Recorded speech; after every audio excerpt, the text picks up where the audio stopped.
పూర్తి నింపే కొన్ని సంఘటనలు ఉన్నాయి. అమరావతి రైతుల విషయంలో కానివ్వండి,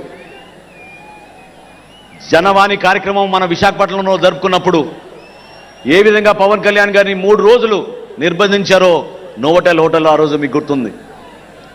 గోవిందమ్మ అనే తల్లి తన బిడ్డతోటి అక్కడ కూర్చుని ఆ రోజు బీచ్ పైన స్ఫూర్తిదాయకంగా రాత్రంతా నిలబడి మా అన్నని మాత్రం అరెస్ట్ చేయకూడదు, మేము అన్నని కాపాడుకుంటామని ఆ రోజు గోవిందమ్మ నిలబడింది.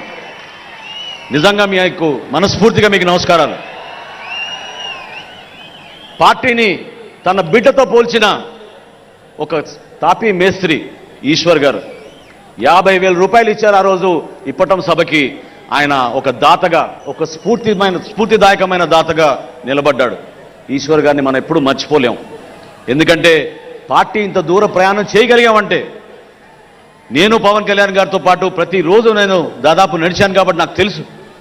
ప్రతిసారి సొంత డబ్బులు ఆయన ఇచ్చారు.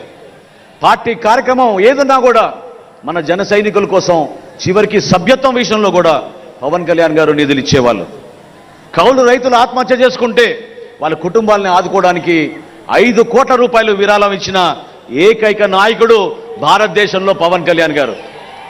ఈ కార్యక్రమాలు మనం గుర్తుపెట్టుకోవాలి. అవే మనకి స్ఫూర్తినిచ్చినాయి. ఈ కార్యక్రమాల ద్వారానే మన పార్టీని మనం ముందు తీసుకెళ్దాం. 100% స్ట్రైక్ రేట్ అయిపోలేదు. 100% స్ట్రైక్ రేట్ రాబోయే స్థానిక సంస్థల ఎన్నికల్లో కూడా మనం అది తీసుకురావాలి. ప్రతి ఎంపీటీసీ గెలవాలి, ప్రతి జెడ్పీటీసీ గెలవాలి, ప్రతి కౌన్సిలర్ గెలవాలి. కూటమి విజయం సాధించే విధంగా మన అందరం కూడా మనస్ఫూర్తిగా చేయాలి. చివరిలో రేపటి రోజున పవన్ కళ్యాణ్ గారి కోరికది, మీరందరూ కూడా నిలబడతారని నేను ఆశిస్తున్నాను. రేపటి రోజున సభ ముగిసిన తర్వాత ఈ ప్రాంతం మొత్తం స్వచ్ఛ ఆంధ్రప్రదేశ్గా మనందరం కలిసికట్టుగా ఏ రాజకీయ పార్టీ చేయని విధంగా మనం కార్యక్రమాల్లో పాల్గొని కేవలం చెత్తనే కాదు,